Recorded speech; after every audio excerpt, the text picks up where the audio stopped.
and welcome to today's spontaneous lesson on whatever is about to be discussed. And right before I pushed the button and tangled up my cable here, I was playing some chords, some stretchy guys. But what I was more interested in was this effect of the guitar.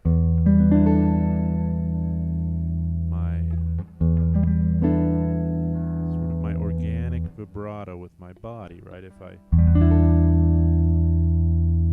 don't shake the guitar. Now I'm gonna give it a shake, and not only a shake, but I'm gonna use my right arm, my arm over here, to kind of subtly bend the body even. Can you hear that?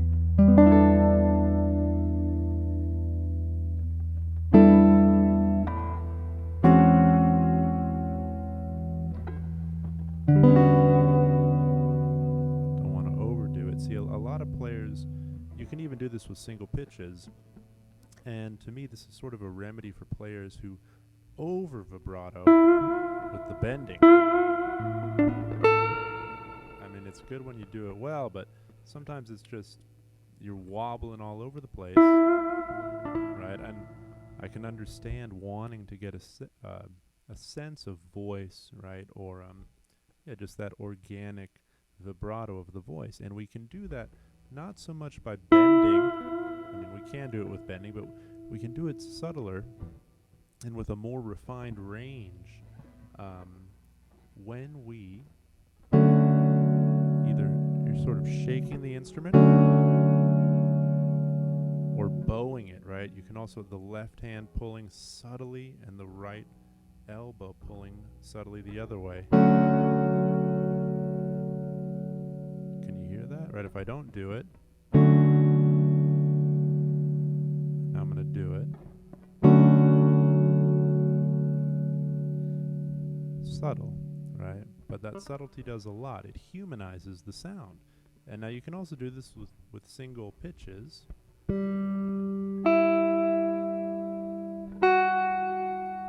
notice I move the body, maybe even too much.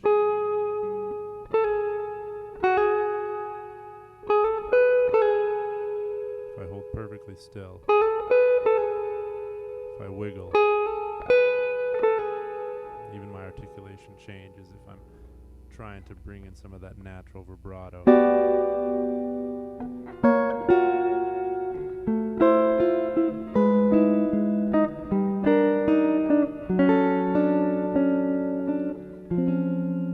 What else, right? Well, another thing that's important, your four-tone chords and fingertip chords, right? So grabbing chords with just your fingertips and slowly moving beyond the gifts and the limits of barring, right? Bars are great. To the great bar. Great. It's great. It really is. But there is something about more control with fingertip chords and partial bars. Notice there I've got this a G7 chord here, or is it a F major 6/9 sharp 11? Could be, but it's G7, right? With the flat 7 at the bottom. And notice I'm moving through some voices, doubling up the 7, the flat 7, major 7 on top, to the flat 7 doubled, to the 6, flat 6. Notice that's all fingertip stuff, really. Fingertips, fingertips, fingertips. Partial bar, fingertips. I could keep going up, right? Bring in the flat 9. Oh, pardon me. There's the flat 9. That's our root, our major 7. Right? But all of this facility is facilitated by fingertip chords. See, that's how you know it's true, because it was alliterative. This is facilitated by your fingertip formations, okay? Often 4 at a time.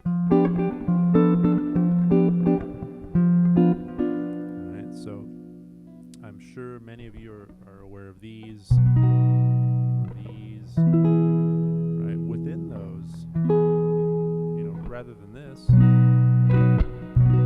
can you just pick out what you need? Or,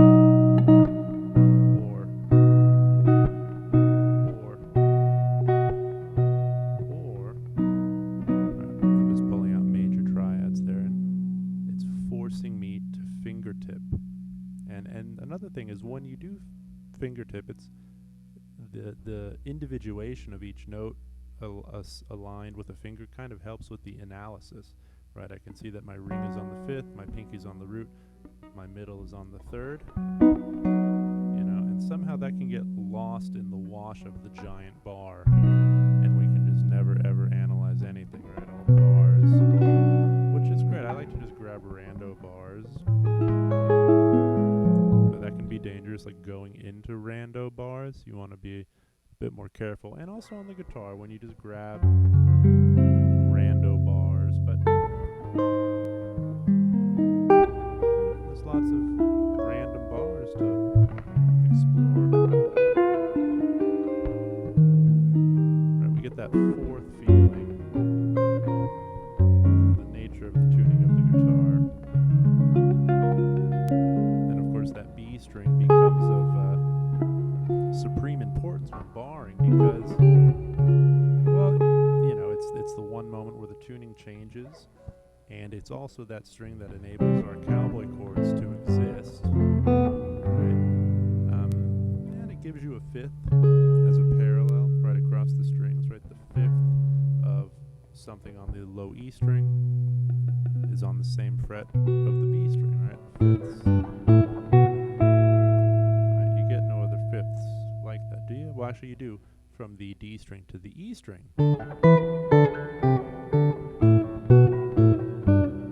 And I get an almost iteration of the same thing because I have a low B string, but I have to change my fingering. It's no longer on the same fret.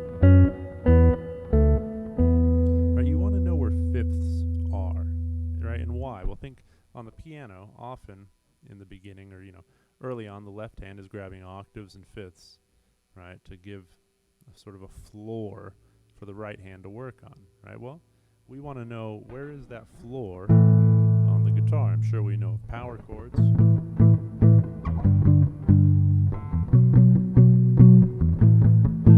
That works.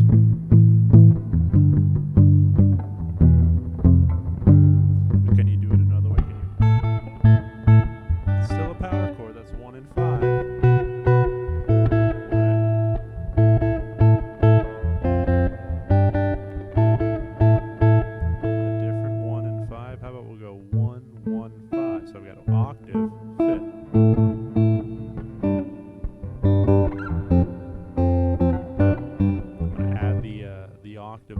So I've got root, root, 5th, root,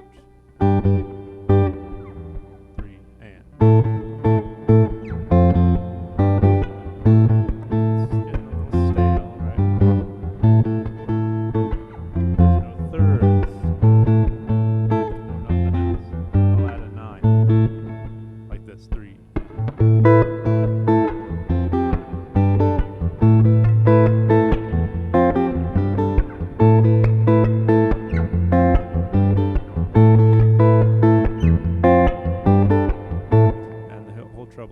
I'm barring now. I got away from fingertip chords, and I can immediately tell because I'm more tired in the left hand. It is tiring, right? Barring always and forever.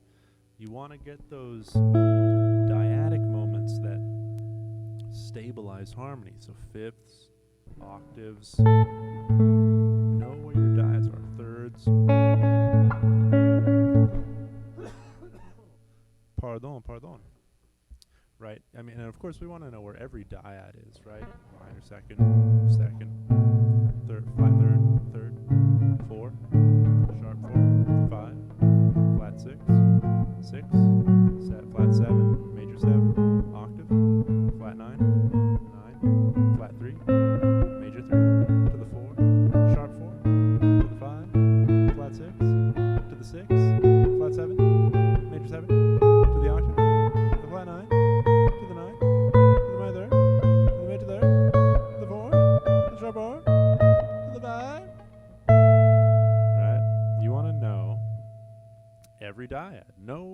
triads are, and there's some important ones, some stabilizing ones like the octave and the fifth. And I would say from there, the thirds, the major third, or, and then minor thirds. Right, these are hugely defining harmonic relationships. And on the guitar, if we learn them as dyadic shapes, we can sort of build the chords around them, right? We can see the lifeblood of the chord, or the foundation of the chord as a 2-note thing, right? 3-note thing potentially, right? But just knowing where's the tonic or the root of the chord and its major or minor quality, or where's the tonic and where's its 7th quality, right? And having that, all of a sudden it becomes a lot easier to create a super duper chord, right? I might think I want something A major. Okay, so A and C sharp. Okay, well, what can I build around that? How about cool? How about right? I'm just starting with that neighboring string. What can I put there? Or this? Or this? Or this? Still feeling that on the bottom, right? How about I'll pick something like that, and then the neighboring string. Or this, or this, or this, or this, or this. Notice I'm back to Fingertip Island, right? Fingertip Town. Facilitate your facility will be facilitated by facilitating fingertip finesses. Okay, so try it out. And, we don't want to hang out in bars all the live long day. That's not healthy. Okay, you can't just hang out in the bars all the time. You gotta get out of there, man. Okay, you can't. Once a week. Okay, right. Okay. Anyway, we'll keep going here. We'll go. What else are we talking about? Knowing your intervallic distances. Defining tunes with the simplest of melodic distances. I'm trying to do makeshift blues here, just power chords more or less. In D.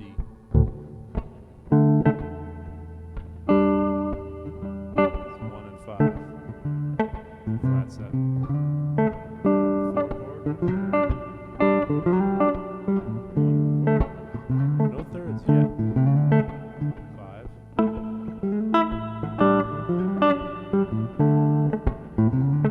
That's a funny one. Minors.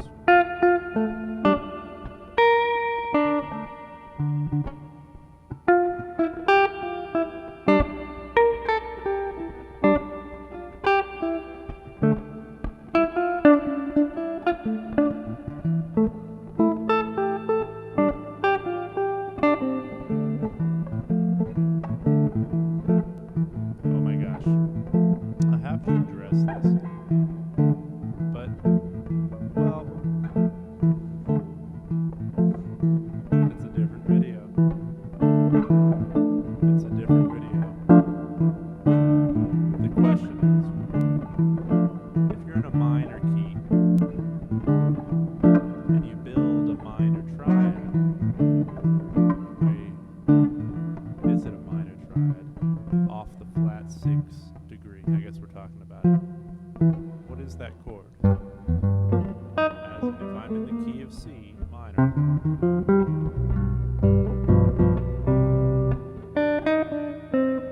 C minor, right? F major. Back to C minor. What happens if I go to an A flat minor triad? I hate to break it to you, it's not a minor triad. It's not. It's an augmented 9 chord. You've got the 1, the augmented 9, and the 5th. You can add the major 7 if you want. Down to the 5 chord. G7.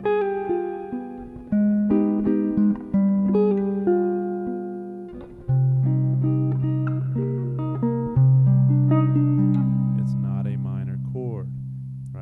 minor key, a minor triad off the flat 6th, it's going to be an augmented 9 chord. That minor third is not a minor third, it's an augmented 9. Now it's been 15 minutes of me just going with the flowing and showing what I'm extolling upon the musicalities here. So I hope you learned something from it. I hope you got something from it. If you would like to have access to the library of knowledge that I have compiled over the years and worked on for many, many years, a collection of teachings and practices designed to clarify the fretboard, develop your understanding of harmonic theory, and teach you how to use that understanding to create music and understand music. Click some links down there. There's some mini links and some big links and some super links, but they all take you to the same place, which is the golden pearled gates of futuristic rock and roll, jazz, noise, sound art, silence. Okay. And if you want to learn more and study with me, there's options below to do that. And you know, why not? Why not do it? Why not invest in your musical growth? Because I know little secrets. I've been taught little secrets, and these little secrets, when given to others, sprout into all sorts of fascinating musical plants, right? New species of musical plant. It's very cool. So I'd love to give you those little secret seeds. And all you gotta do is click that link down there and walk into the garden with me, and we'll do it. We can totally do it. So I'm gonna leave it up at that. I'm gonna go. It's getting a little dark, sun setting. I'll catch the sunset, and I'll see you later. Thanks for being here. Rock and roll. Adios. JP out.